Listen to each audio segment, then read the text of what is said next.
인간은 하나님의 창조물입니다. 이 세상의 모든 인간은 하나님의 섭리와 뜻과 능력에 따라서 태어납니다. 그렇기 때문에 생명은 어떠한 상황과 조건에도 불구하고 소중합니다. 존엄하며 보호돼야 됩니다. 인간의 생명은 소중하지만 한편으로는 연약한 존재입니다. 그렇기 때문에 사회 시스템, 질병, 권력, 환경, 인간관계, 사상 등 다양한 영역에서 위협을 받거나 상처를 입기도 합니다.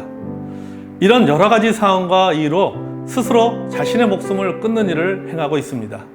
안타까운 것은 이런 불행한 일들이 우리 주변에서 많이 일어나고 있습니다. 자살이라는 주제는 그동안 우리 사회에서 터부시 되어 왔습니다.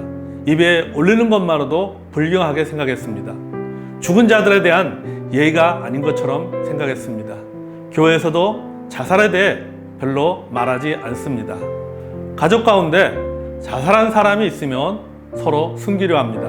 그것이 남은 자들에 대한 배려라고 생각했습니다. 그리고 그 단어를 떠올림으로 또 다른 자살자를 만들어낼 수 있다는 두려움과 염려도 있었습니다. 하지만 이제는 더 이상 피할 수 없는 문제가 되었습니다. 말하고 공부하고 이해하고 도와줘야 할 때입니다. 우리는 자살에 대한 성경적 시각을 가질 필요가 있습니다. 우리 주변에 누군가가 스스로 목숨을 끊으려고 하는 예우가 보일 때 돌이키도록 도와줘야 합니다. 자살은 자기 자신을 사랑하지 않고 미워하는 자학의 극치입니다. 하나님께서 우리 인간을 사랑하시고 구원해 주시려고 독생자 예수 그리스도를 이 땅에 보내주셨습니다. 십자가에서 대속의 죽음으로 우리를 구원해 주셨습니다. 그럼에도 불구하고 목숨을 끊는 것은 예수님의 희생을 무의미하게 만드는 결과를 가져오게 합니다. 또한 자살은 책임성 없는 죽음입니다. 한 사람의 죽음은 당사자 한 사람으로 끝나는 것이 아닙니다. 그와 연결되어 있는 공동체의 큰 사건이기도 합니다. 죽은 사람은 그것으로 끝나지만 그로 인해 겪어야 되는 고통은 남은 자들의 몫이 될 수밖에 없습니다. 그렇기 때문에 자살 이전에 생명에 대한 결정권이 혼자에게 있는 것이 아니라 공동체에 대한 책임도 있다는 사실을 명심하고 기억해야 됩니다. 우리가 자살을 공부하려고 하는 이유는 지적 호기심 때문이 아닙니다. 단순히 자살을 정죄하기 위한 목적도 아닙니다. 제가 자살의 주제를 나는 죽고 싶지 않다, 그만 살고 싶다로 정한 이유가 바로 여기에 있습니다. 죽고 싶은 사람이 누가 있겠습니까? 가능하면 건강하게, 행복하게, 오래 살고 싶은 것이 사람의 마음입니다. 그럼에도 불구하고 살다 보면 그만 살고 싶은 마음을 갖게 하는 일들이 있습니다. 상황이 있다는 말입니다. 우리가 자살에 대해 무조건 정죄하고 비판해서는 안 됩니다. 교리로만 해석해서도 안 됩니다. 먼저는 이해해야 됩니다. 공감하는 것이 필요합니다. 그리고 성경으로 결론을 내리도록 도와주는 것이 필요합니다. 보건복지부와 중앙자살예방센터에서 2020년 자살예방 백서를 공개했습니다. 내용을 보면 2018년 우리나라 자살자 수는 13,670명으로 2017년보다 9.7배, 1,207명이 많아졌습니다. 교통사고 사망자의 3.6배입니다. 사망 원인 5위입니다. 사망자 20명 중에 1명이 자살자입니다. 올해 서울시에서는 코로나19로 인해 자살자가 급증할 것으로 예상하고 있습니다. 크게 두 가지 근거로 말합니다. 첫째, 코로나 바이러스 19에 의한 직접적 연관성 때문입니다. 자신으로 인해 주변이 피해를 입거나 코로나 시기를 보내는 것이 너무 벅찬 경우입니다.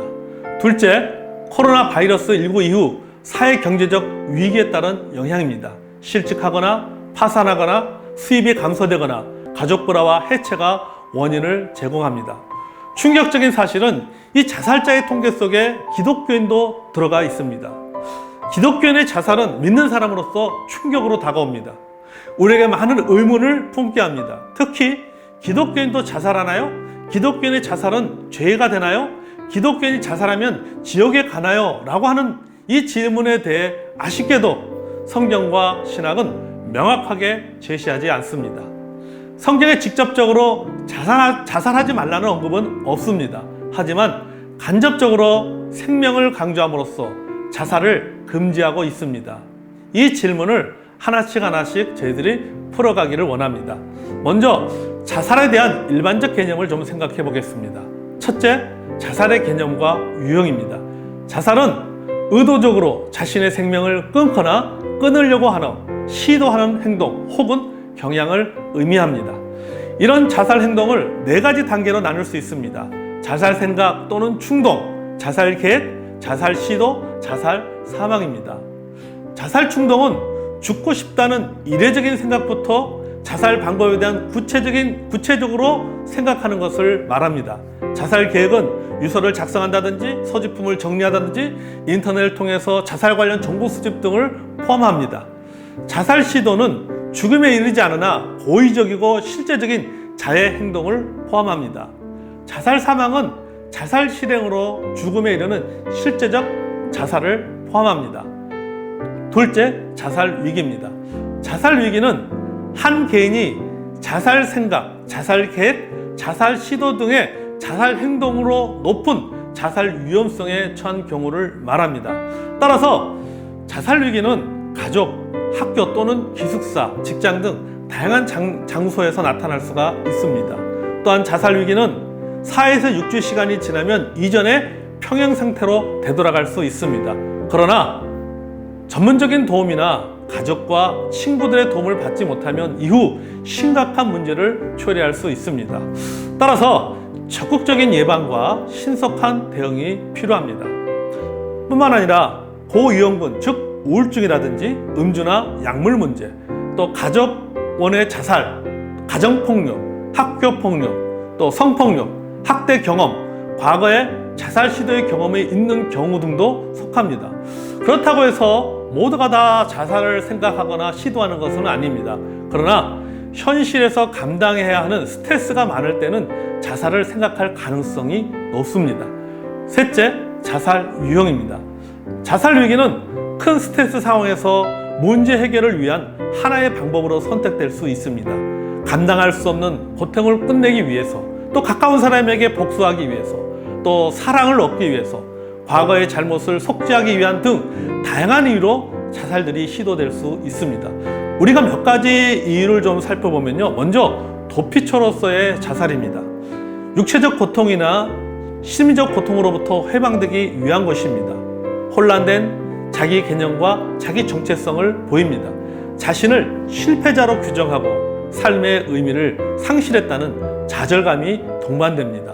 또한 우울과 심리 장애에 따른 자살입니다. 의식적으로 죽으려는 의도보다는 자신을 파괴하거나 처벌하고자 하는 심리 역동에서 나타나는 결과일 수 있습니다. 많은 자살자가 우울한 상태에서 자살을 시도하게 됩니다. 뿐만 아니라 구원의 요청으로서의 자살도 있습니다. 자살의 목적이 죽는 것이 아니라 문제 해결을 위해서 도움을 요청하고자 하는 신호로 볼 수 있습니다. 이는 강력한 좌절감의 표현이거나 관심을 끌기 위한 시도일 수 있는데, 과거에 자살 시도의 경험이 거의 없고 또 죽을 확률도 낮습니다. 하나 더 말하면 반의도적, 만성적 자살입니다. 의도적 자살은 아니지만 자기 파괴적 위험성이 높은 행동을 계속적으로 실행하여 결국 자살이 발생하는 경우도 있습니다. 만약 마약, 또 알코올 등의 자기 파괴적 행동을 보일 수가 있습니다. 의식적으로는 자살에 대해서 부정적이지만 생활 방식은 전형적으로 죽음에 대한 동경으로 드러낼 수 있습니다. 또 여기서 우리가 한번 자살에 대한 오해와 진실을 한번 살펴보겠습니다. 자살과 자살하려는 사람들에 대한 기본적인 정보를 알고 있는 것은 매우 중요합니다. 특히 자살에 대한 잘못된 오해와 편견을 바로잡고 자살을 올바르게 이해하는 것이 필요합니다. 첫 번째, 오해와 진실입니다. 정말 자살할 사람은 남에게 자살 의도를 밝히지 않는다? 오해입니다. 자살 의도가 있었던 사람들은 자신들의 자살 의도를 대부분 타인에게 이야기하는 것이 진실입니다. 두 번째 오해와 진실입니다. 자살하는 사람은 꼭 죽고야 말겠다는 확고한 결단을 내린 사람이다. 아닙니다. 오해입니다. 단 한 사람이라도 자신에게 관심을 주고 자신을 도와주려고 하고 그래서 조금이라도 문제를 해결할 수 있다는 생각이 들면 자살을 하지 않을 수 있습니다. 이것이 진실입니다. 세 번째, 오해와 진실입니다.